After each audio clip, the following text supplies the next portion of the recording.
Ang bagong tuig kanunay kini nagdala og walay kasiguruhan. Bisa pag unsa ang imuhang New Year's resolution naghihimo atong pagsugat sa bagong tuig. Pero dili gyud nimo masiguro kung unsa gyud nagpaabot nimo niining tuiga, no?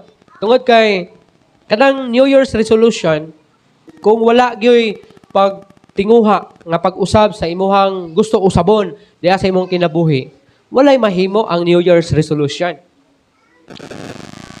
Bisag unsaon pa nato og kana bitang wish na unta ato ang kinabuhi this year mao na unta mabiyaan ako na unta mudato ko unta makwartahan ko unta daghang kog kwarta unta di ko mawad-an og trabaho o kung wa kay trabaho unta makakita ko og trabaho.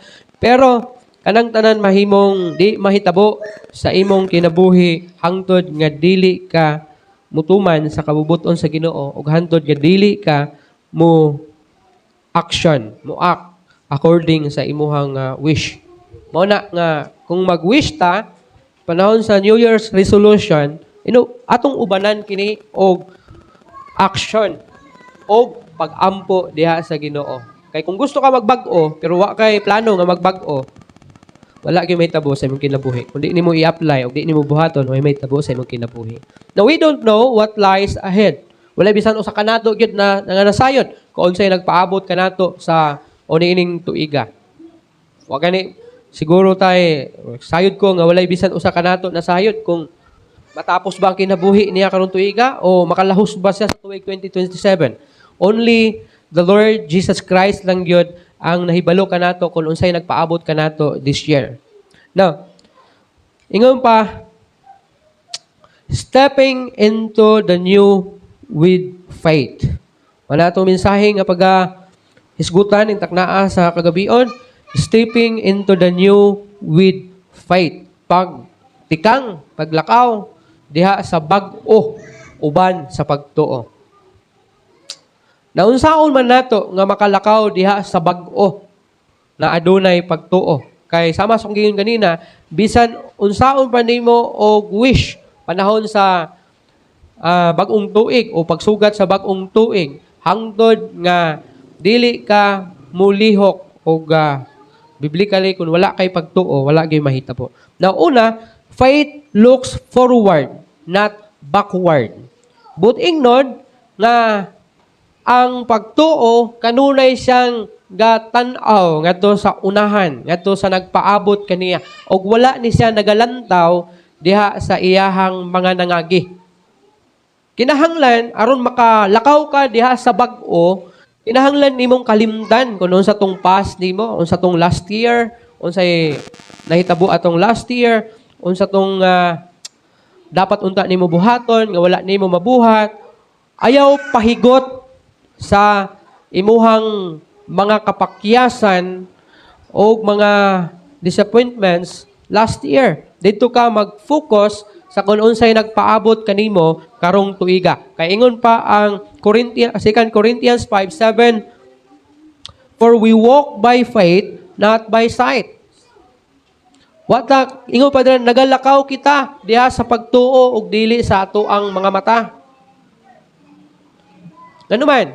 Kay kung nagalakaw ka, pinaagi sa imong mga mata o pinaagi sa imong pananaw, posible gayod dali ka makalahos ngadto sa unahan. Kaya ang imong makita, dili man ang Ginoo, kundi ang mga sirkumstansya sa kinabuhi. Mga babag, mga ginatawag nato na mga gapnod sa kinabuhi nga nagpaabot sa unahan. Una, kinahanglan na magalakaw kita diha sa pagtuo. Ano man? Because faith moves despite fear. Luyo man sa kahadlok, kung naa kay pagtuo, magalihok ka. Magalakaw ka. Bisan aduna kay, bisan may bati ka o kahadlok, tungod kay aduna kay faith. Kana bitong giingon ni Salmista David sa Psalms 23, nabisan maglakaw ako, walog sa landong sa kamatayon, dili ko mahadlok. Ano man? Kay may faith siya sa Ginoo.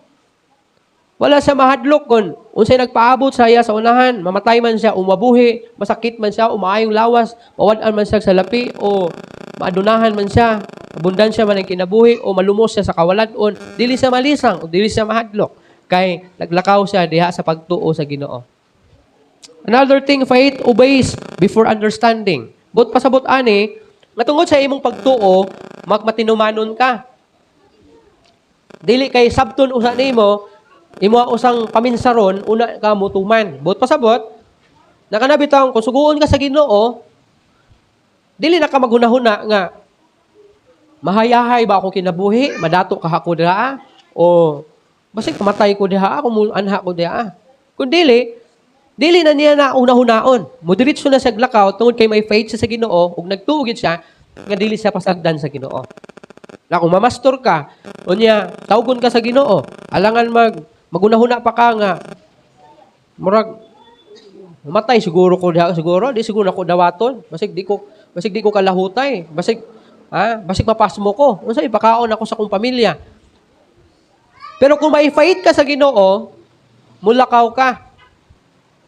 Ngaway pagunahuna kung unsa ang dangatan nimo tungod kay mao kanay sumbanan sa lig-on nga pagtuo nimo diha sa Ginoo. Faith believes God's promises. Nganong mulakaw man ka? Tungod kay ang pagtuo nagasalig siya sa saad sa Ginoo.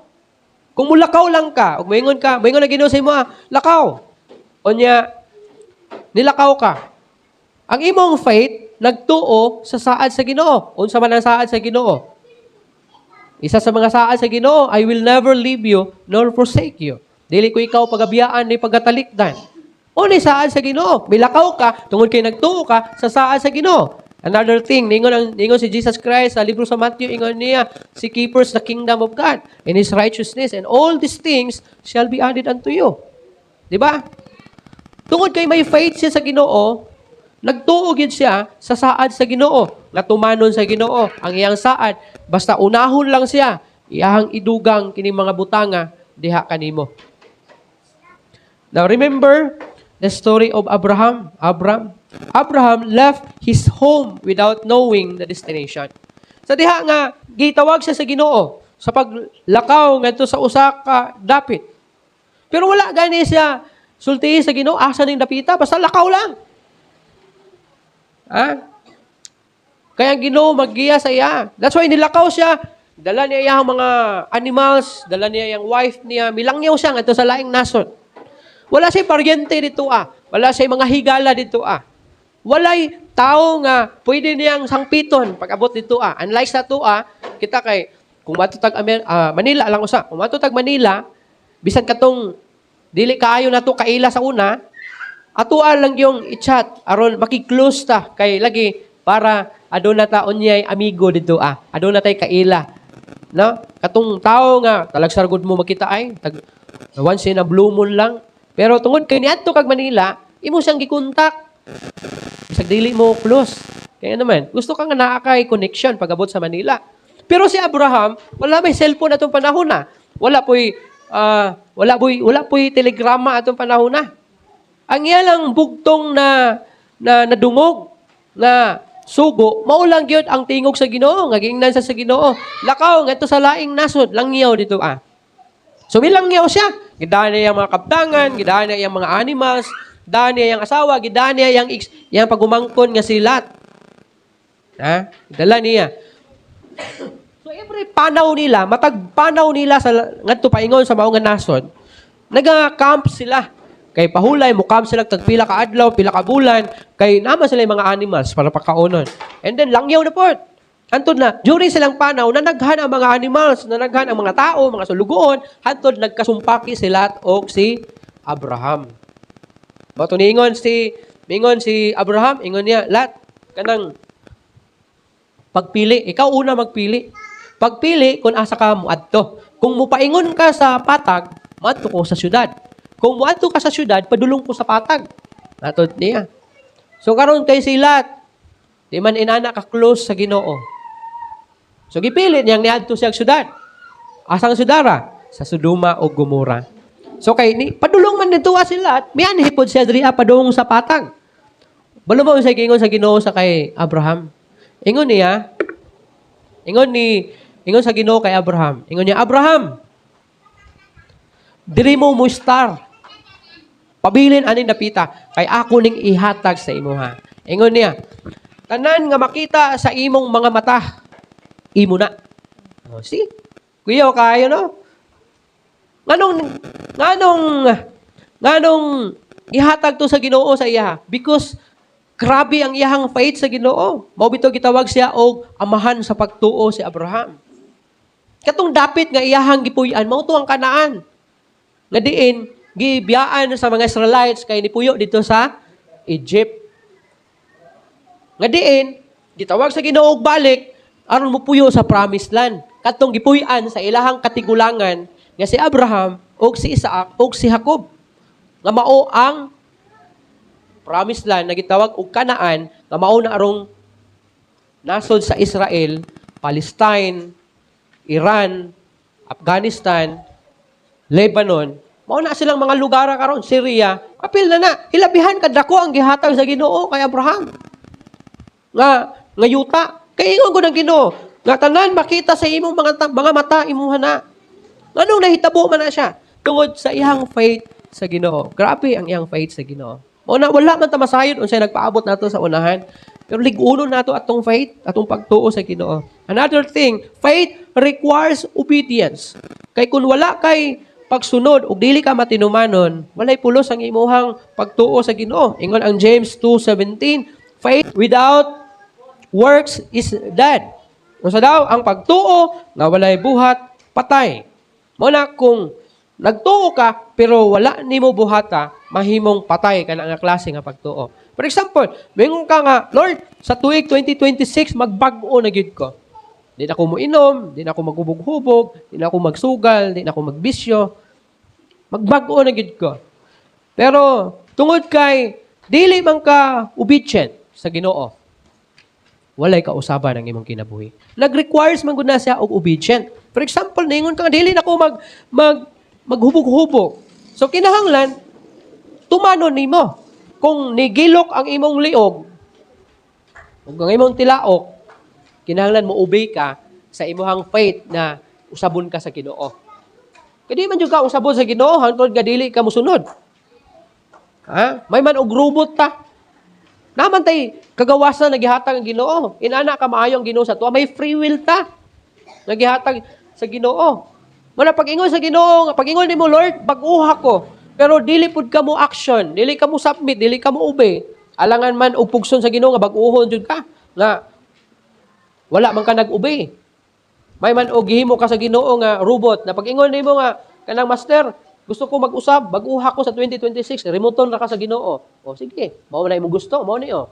Alangan may nanang Ginoo, di man na Ginoo, dili man gud controlling ang atong Ginoo. Ha? Tagaan ta kagawasan sa Ginoo. Walang naano na sa imo kung mag-obey ka. Ingon pa, faith obeys God's word. Kung gabasa ka sa word sa Ginoo, pamalandong ka sa word sa Ginoo, ug bituo ka niini, kinahanglan mutuman ka.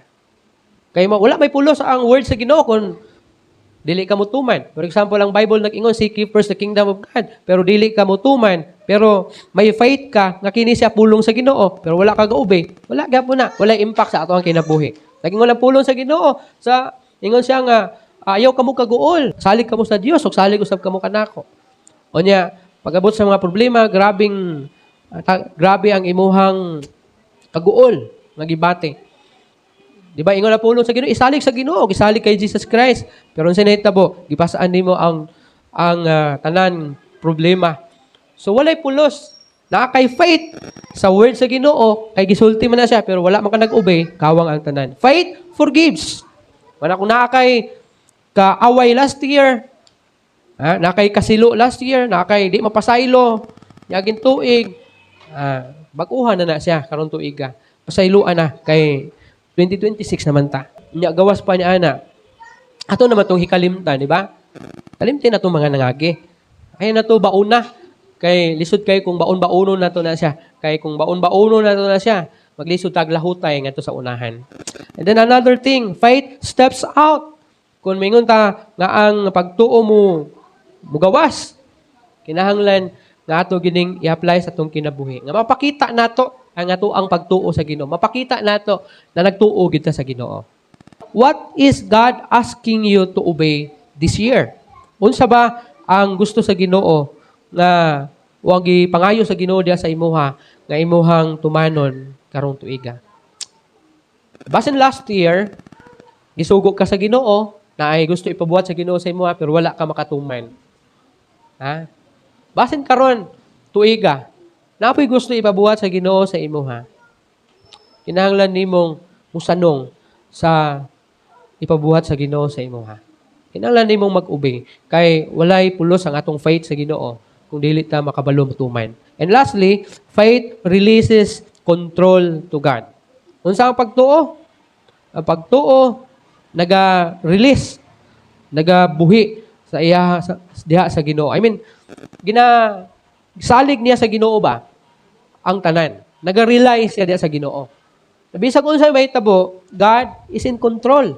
Na diin, dili nimo kabalakan o dili nimo ikahadlok kung unsay mo dangat kanimo kay gi-release naman nimo ang control diha sa Ginoo. Kanabang sakay ka og jeep. Nganong makatulog ka sa jeep? Bisag unsa nga mga sakyanan, nganong makatulog ka nga dili man ikaw ang driver? Tunay may faith ka na makaabot ka sa imong destination na kanang imong driver, di na niya ibangga ang sakyanan, kanang imong driver kay tarong na og pangutok, dili buringog, dili paspasiro, kaskasiro, dili abusado sa dalan. Mo nang relax kay ka, na makapanahon, makatulog ka, wala kay gibati nga kabalaka bitaw, nga, hala, di ba? Katesting mo anang nagsakay mo niya, hala, murang mag, na-diferensya ni driver, kasi bangga ni sonahan niya, kanaugon na ka ba? Murang naog na siguro ka, di ba? Di ka mahimutang? Nga, gibati nimo ang kabalaka, kahadlok, mura kag kanaugon, o nagunahula kang kalusa pa man nimo. Abot, para baka lingkawas na ko aning nga kulba. No? Pero kung makatulog ka, o relax kayo, ang imong unahuna, ang imong kaugalingon, relax kayo, simply because may faith ka sa driver. Kana imong gilingkuran be, kana inyong gilingkuran. Anong naglingkod man mo diha? Tungod kay nagsalik mo, nalig-on na inyong gilingkuran. Hindi mo maumod. Hindi mo matikalbong. Unay faith. Na imong gisalig diya sa Ginoo ang tanan. Na ang Ginoo nay bahala. Mura kag nagsalig sa imong bangko na ikaw nay bahala nga di lagi ko nimo tumbahon. Ikaw nay bahala, driver, nga di lagi ko nimo ibangga, di lagi nimo ni ibangga ni sakyanan. Ihatod jud ko nimo sa destination. Unay faith. Na bisag unsa pay mahitabo karong tuiga. Kabalo ka. Nga ang Ginoo mo'y mugiya nimo sama sa driver. Nga ihatod ka. Nga makalampas ka nining tuiga na walay bisan unsa nga dautan nga modangat kanimo. Mao na yung faith. Ayaw kahadlok unsay mahitabo kanimo sunod adlaw hantod matapos kini tuiga. Manay giingon bitaw ni Paul, mabuhi o mamatay basta ako mag-alagad sa Ginoo. Oh. Buhi o patay. Mao na pasabot sa gisalig nimo tanan sa Ginoo, ang imong kinabuhi, ang tanan nga nasa imo, imong trabaho, pamilya, mga anak, gisalig nimo tanan. Lord, ikaw na'y bahala ani. Unsa man imong buhaton aning akong pamilya, unsa may buhaton nimo sa akong trabaho, unsa may buhaton nimo sa ako ang panglawas, ikaw na'y bahala Ginoo. Mamatay man o mabuhi, pabilin ko diya sa imo. Basta inana ang imong faith sa Ginoo, dili ka pasagdan sa Ginoo. Just like Abraham. Inoon, gibless si Abraham. Gihatagan siya og grabe kalapad na kayutaan diya sa sidlakang bahin sa Asya. Nga mao na ron gikaguptan nila og nabulag-ulag sa lain na mga nasyon.